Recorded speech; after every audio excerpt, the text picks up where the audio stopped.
ساری خواہش آپ کی پوری نہیں کی، اس لیے کہ آپ اللہ کے رسول تھے۔ اب یہاں نوٹ کیجئے گا، یہاں لفظ رسول تو آ گیا ہے لیکن یہ نبی کے معنی میں ہے۔ قفینا من بعدہ بالرسل، اس لیے کہ رسول حضرت موسیٰ کے بعد حضرت عیسیٰ ہی ہے،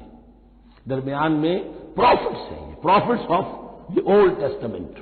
یہ انبیاء ہیں لیکن ان کے لیے لفظ رسول آ گیا ہے۔ وآتینا عیسی ابن مریم البینات وایدناہ بروح القدس، اور ہم نے عیسیٰ کو بڑی واضح نشانیاں دی، حصی معجزات جتنے حضرت مسیح کو دیے گئے ہیں ویسے اور کسی نبی کو نہیں دیے گئے، یہ بعد میں تذکرہ آ جائے گا سورہ آل عمران میں۔ اور ہم نے مدد کی ان کی روح القدس کے ساتھ، حضرت جبرائیل کی خاص تائید انہیں حاصل تھی۔ ظاہر بات ہے، میں نے عرض کیا ہے کہ جو معجزہ ہوتا ہے وہ کسی نبی کی اپنی طاقت سے اس کا ظہور نہیں ہوتا، رسول کے کسی طاقت سے، یا کرامت کسی ولی اللہ کے اپنے اختیار میں نہیں ہوتی، یہ اللہ کی طرف سے، اور اس کے لیے ظہور جو ہوتا ہے وہ فرشتوں کے ذریعے سے۔ ایدناہ بروح القدس افکلما جاءکم رسول بما لا تہوی انفسکم، اب یہاں پر تبصرہ ہو رہا ہے، جو بھی کچھ یہود نے کیا حضرت مسیح کے ساتھ وہ چونکہ معلوم ہے اس کا تذکرہ نہیں کیا، صرف اس پر تبصرہ ہو رہا ہے۔ تو جب بھی کبھی تمہارے پاس کوئی رسول آیا، بما لا تہوی انفسکم، وہ چیز لے کر جو تمہارے جیوں کو، تمہارے من کو بھائی نہیں، اچھی نہیں لگی، استکبرتم، تم نے استکبار کیا، وہی استکبار جو عزازیل نے کیا تھا اور ابلیس بن گیا،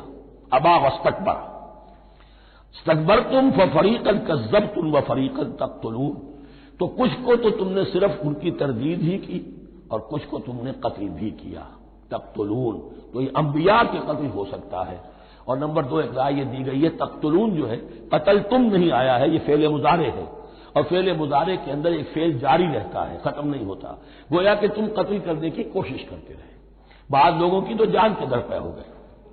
وقالوا قلوبنا غلف، اور انہوں نے کہا ہے کہ ہمارے دل تو غلافوں کے اندر بند ہیں۔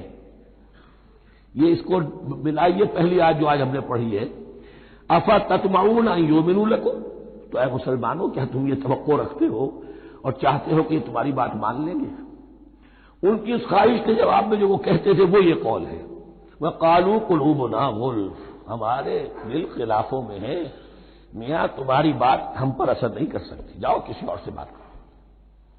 آج بھی آپ کو یہ الفاظ سننے کو مل جائیں گے، قلوبنا غلف، ہمارے دل تو غلافوں میں ہے، بڑے مضبوط ہیں، مستحکم ہیں، تمہاری بات اس میں گھر کر ہی نہیں سکتی۔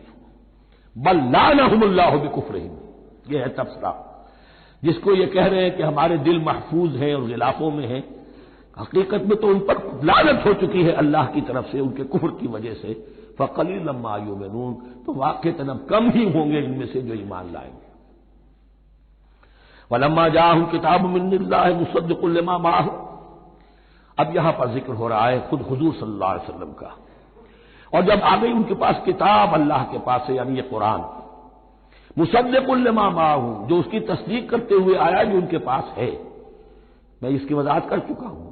قرآن ایک طرف تصدیق کرتا ہے تورات اور انجیل کی، اور دوسری طرف وہ مصداق بن کر آیا ہے تورات اور انجیل کی پیشن گوئیوں کا۔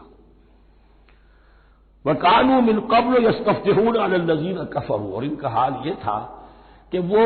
آخری کتاب اور آخری نبی کے حوالے اور واسطے سے اللہ تعالیٰ سے فتح کی دعائیں کیا کرتے تھے کافروں کے خلاف۔ ہوتا کیا تھا کہ یہ 3 قبیلے مدینے میں آ گئے کہ جو یہودی تھے، بنو قینقاع، بنو نضیر اور بنو قریظہ، اسی میں وہاں رہتے تھے اوس اور خزرج جو یمن سے آئے تھے، اصل عربی قبائل تھے، پھر آس پاس کے قبائل بھی تھے، وہ سب کے سب امیین میں سے تھے، ان کے پاس نہ کوئی کتاب، نہ کوئی شریعت، نہ کسی نبوت سے آگاہ۔ اب ان کے آپس میں جب لڑائیاں ہوتی تھیں اور یہ مار کھاتے تھے، سرمایہ دار تھے، دولت والے تھے، عام طور پر بزدل تھے، لہذا جب بھی کبھی مقابلہ ہوتا تھا مار کھاتے تھے، تو وہاں یہ کہا کرتے تھے کہ ابھی تو تم ہمیں مار لیتے ہو، دبا لیتے ہو، نبی آخری زمان کی آنے کا وقت آ چکا ہے، وہ نئی کتاب لے کر آئیں گے، جب وہ آئیں گے ہم ان کے ساتھ ہو کر جب تم سے جنگ کریں گے تو تم ہمیں شکست نہیں دے سکو گے، ہمیں فتح حاصل ہوگی۔ اور دعا کیا کرتے تھے اللہ اس نبی آخری زمان کا ظہور جلد ہو، تاکہ اس کے واسطے سے اور اس کے ذریعے سے اس کے صدقے ہمیں فتح مل سکے۔